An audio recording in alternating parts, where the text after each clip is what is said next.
Hello साथीहरू, आज चाहिँ म धेरै दिनपछि यस्तो लामो भिडियो लिएर आएको छु। म यस्तो लामो भिडियो कहिले पनि बनाउँदिनँ भन्नाले खासमा मेरो टाइम हुँदैन। त्यही कारणले गर्दाखेरि अनि म लामो भिडियो बनाउँदिनँ।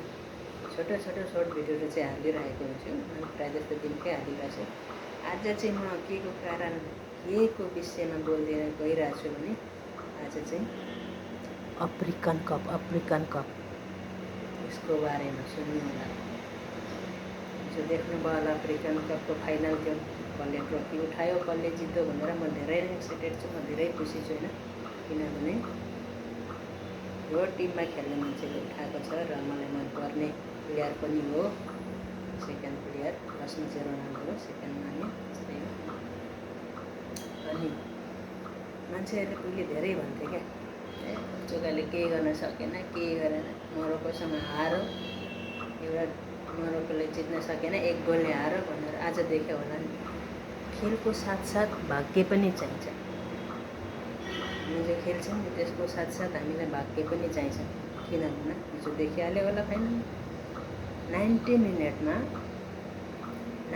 मिनटमा मोरोक्कोले पेनल्टी भएको थियो। पेनल्टी सुट गर्यो, हान्यो, तर के गर्यो, सिधै सेनेगलको गोलकिपरको हातमा देख्यो होला नि। त्यसको 4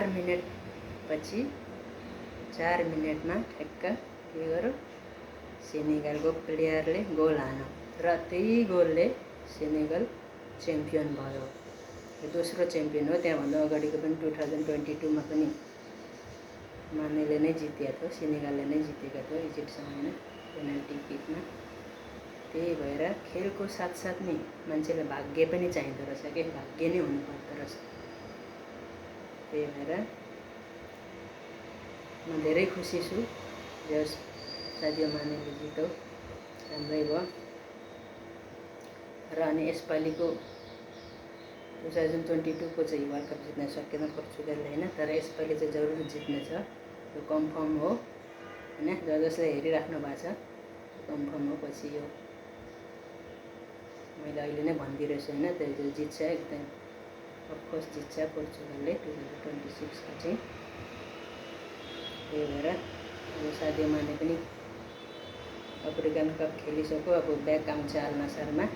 अल नासरमा चाहिँ धेरै पोइन्ट तल छ होइन पोइन्ट। अब सायद माथि जान सक्छ। अब माने जस्तो पनि केही न केही गर्छ होइन। तर रोनाल्डोलाई माने भएपछि अल नासर नै स्ट्रङ हुन्छ, झन् स्ट्रङ हुन्छ। त्यही भएर अब 2022मा पोर्चुगलले मोरोक्कोसँग हार्दाखेरि मान्छेले के भनेको थिए, जित्न सकेन रोनाल्डोले पोर्चुगलले केही गर्न सकेन। भाग्य नै चाहिन्छ क्या, भाग्य। खेलको साथसाथ भाग्य। अब भाग्य चाहिन्न भने हिजोको खेल देख्नु पर्ला। अर्को खेल पहिले यो गएको सालमा 2025मा पोर्चुगलले जर्मनीलाई हरायो सेमी फाइनलमा होइन। त्यसपछि फाइनलमा गयो, फाइनलमा स्पेनसँग खेल्यो, स्पेनलाई नै हरायो। त्यत्रो ठुल्ठुलो टिमसँग भिड्यो होइन। त्यो दुइटै टिमलाई हराएर नेसनल लिगमा च्याम्पियन बन्यो। 2022को च्याम्पियन रोनाल्डोको दोस्रो ट्रफी हो च्याम्पियन होइन। दोस्रो ट्रफी, नेसनल लिग दोस्रो ट्रफी हो रोनाल्डोको।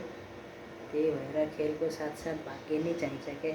त्यही भएर पहिले जसले पोर्चुगललाई मोरोक्कोले 1 गोलले हराउँदाखेरि नाथरी यस्तो पोर्चुगल यस्तो भन्थ्यो नि, तिनीहरूको लागि हो। त्यही भएर खेलको साथसाथ भाग्य नै चाहिन्छ र भाग्यको साथसाथ सबै टिम मिलेर आफ्नो टिम आफूलाई स्ट्रङ बनाउने हो। सबै मिलेर खेल्नुपर्छ, त्यही हो होइन। जस मानेले अफ्रिकन कप जित्यो, म त्यसमै खुसी छु। त्यही भएर सबैलाई थ्याङ्क यू। सादियो माने ब्याक अल नासर। अब अल नासर पनि यसपालिको ट्रफी चाहिँ भन्न सक्दिनँ होइन, धेरै तल छ। तैपनि अब ब्याक टु अल नासर, त्यसपछि खतरा हुन्छ।